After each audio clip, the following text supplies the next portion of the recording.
আল্লাহ পাককে সাহায্য আমরা কেমন করে করব? আল্লাহ সাহায্য চেয়েছে না, কোরআন দিচ্ছি, এখনো হাদিস দিইনি, কোরআন দিচ্ছি।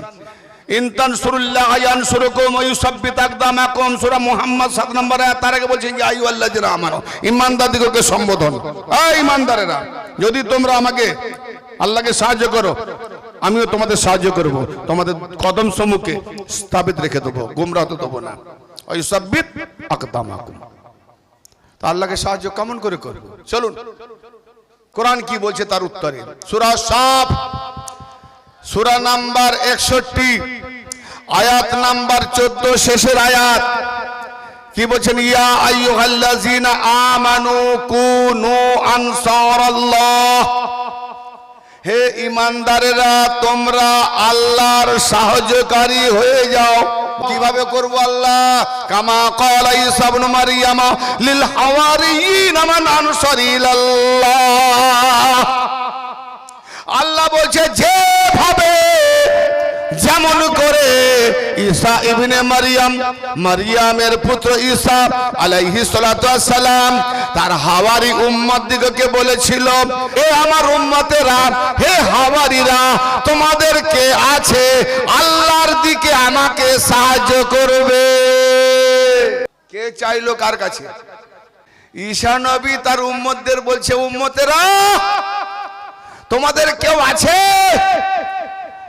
আল্লাহর ওয়াস্তে, আল্লাহর দিকে আমাকে, আমি ঈসাকে, আমি ঈসা নবী, আমাকে কেউ তোমাদের সাহায্যকারী আছে? নবী কে বানিয়েছে? আল্লাহ। রাসূল কে বানিয়েছে? আল্লাহ। রুহুল্লাহ কে বানিয়েছে? আল্লাহ। কালমাতুল্লাহ কে বানিয়েছে? আল্লাহ। সাহেবের শরীয়ত কে বানিয়েছে? আল্লাহ। বিনা বাপে কে বানিয়েছে? আল্লাহ। সবকিছু আল্লাহ করলো। তা আল্লাহকে সাহায্য না আছে ঈসা নবী, যার ডাইরেক্ট আল্লাহর সঙ্গে ওহী প্রদান হয়, সেই ঈসা নবী তার উম্মতের কাছে কি করে সাহায্য চাইলেন? শিরক হলো না? কোরআন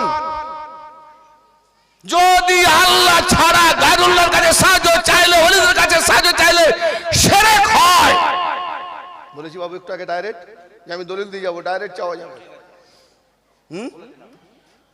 আরো দুই কোটা দলিল আছে। আমার নবীও সাহায্য ব্যতীত নবুয়ত পায়নি, আমার নবীও আলীর সাহায্যে, সব দলিল আছে আমাদের কাছে। এমন কোন দলিল নেই ঢেকে দেবো। শিরক কাকে বলে? শিরক যেটা ভাবছো ওটা শিরক নয়, যেটা শিরকের ফতোয়া দিচ্ছ বিরুদ্ধে ওটাই শিরক। খোদার কসম 5 ওয়াক্ত নামাজ যত লোক করছে, শিরক যদি না প্রমাণ করতে পারি তবে জীবন স্টেজে উঠবো না।